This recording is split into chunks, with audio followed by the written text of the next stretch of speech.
Jeremy, may tanong pala ako sa iyo. Para sa iyo, ano ang trabaho? Sa ano ko, kaya tayo nagtatrabaho para makuha natin kung ano man ang gusto natin. Kaya yun, kaya ako nagpupursige kasi may gusto akong bilhin. Tama naman yung sinabi mo. Na ngayon, paano natin maiuugnay yung sinabi mo tungkol sa salita ng Diyos? Kasi realidad ko ang ating pag-uusapan ngayon na nagsusumikap tayo sa paggawa ng kasalanan pero hindi natin alam kung ano ang kabayaran nito. Gusto mo bang malaman kung ano kabayaran? Sige. Sabi dito sa Romans 6:23, sapagkat kamatayan ang kabayaran ng kasalanan. Ibig sabihin, bawat kasalanan na ginagawa natin ay may kabayaran. Diba? Gaya nga ng sinabi mo, nagtatrabaho ka, at the same time, sumasahod ka. Diba? Ngayon, sabi dito, ngunit, pag sinabing ngunit, ano ang pumapasok sa isipan mo?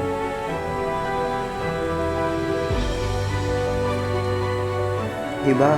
Kumbaga, bigyan kita ng example dyan sa salitang ngunit. Diba? Parang halimbawa ganito, nasa ospital ka, nag-aagaw buhay ka. Ngayon, kasama mo ang nanay mo sa ospital.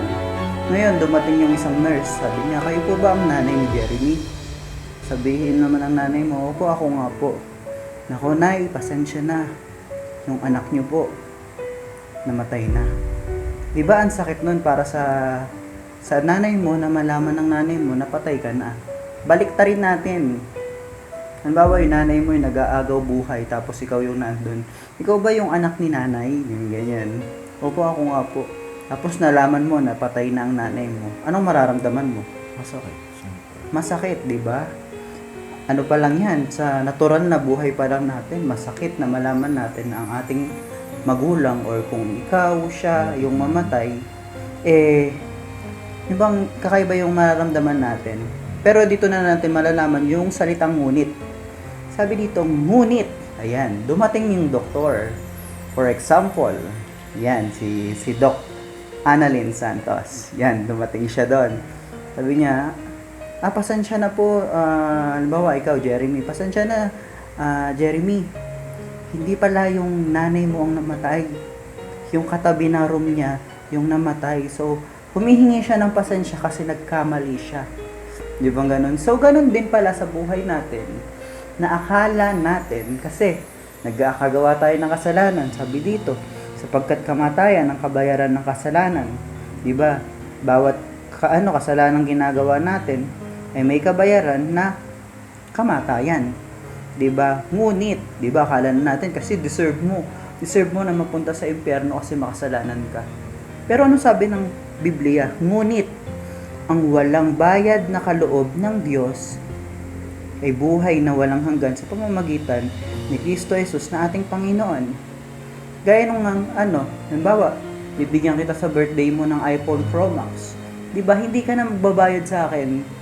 Kung baga, ano na yun eh? Regalo ko na yun sa iyo. Tatanggapin mo na lang. So, ganun din pala ang pagtanggap sa Panginoong Hesukristo. Kailangan mo siyang tanggapin para mapasayo na yung kaligtasan na gustong-gusto mo. 'Di ba? Lahat naman tayo ay nagkasala at walang nakaabot sa kaluwalhatian ng Diyos. Walang perpekto, kahit sino, kahit ako ay nagkasala. Pero dahil sa habag ng Diyos at sa kanyang biyaya, binigay ng Diyos ng kanyang kaisa-isang anak upang ang sino mang sumampalataya sa kanya ay hindi mapahama kundi magkaroon ng buhay na walang hanggan. John 3:16. Ngayon, tatalakayin natin kung ano ba yung mga pamamaraan ng tao para maligtas. Ngayon, may mga paraan niyang mga tao para makapunta dito sa langit. 'Di ba minsan nakikita natin sa Facebook na tumutulong sila sa kapwa nila at the same time kailangan may picture pa ang mabubuting gawa or good works. Kaya lang hindi pa rin sapat para makapunta ka dito sa langit. At meron namang mga nagsasabi na sila ang tamang religion. Kaya lang hindi pa rin sapat ang relihiyon para makarating ka dito. Tingnan mo, good works. Uunahin na natin good works.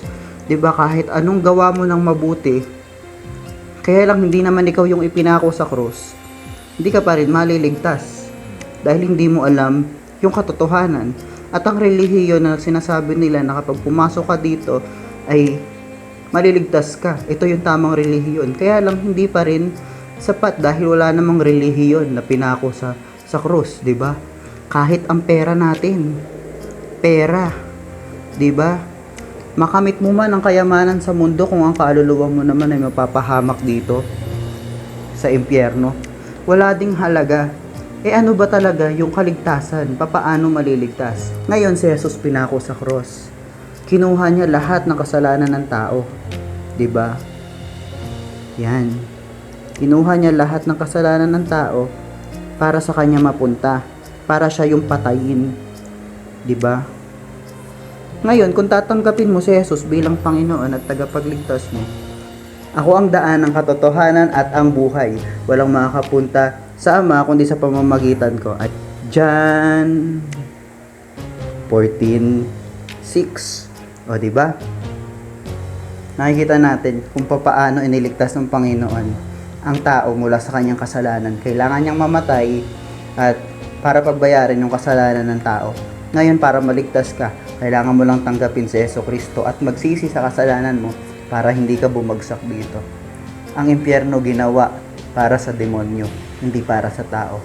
Dahil sa sobrang pagmamahal ng Diyos, binigay niya yung kanyang anak at yung anak niyang nagsuffer para sa iyo. Ngayon, willing ka bang tanggapin ang Panginoong Jesus bilang iyong Panginoon at tagapagligtas? Ayun, kung willing kang tanggapin ang Panginoon, sabay ka sa panalangin na to. Sige, pikit natin ang ating mga mata. Sabihin mo, Panginoong Jesus, inaamin ko po na ako'y makasalanan.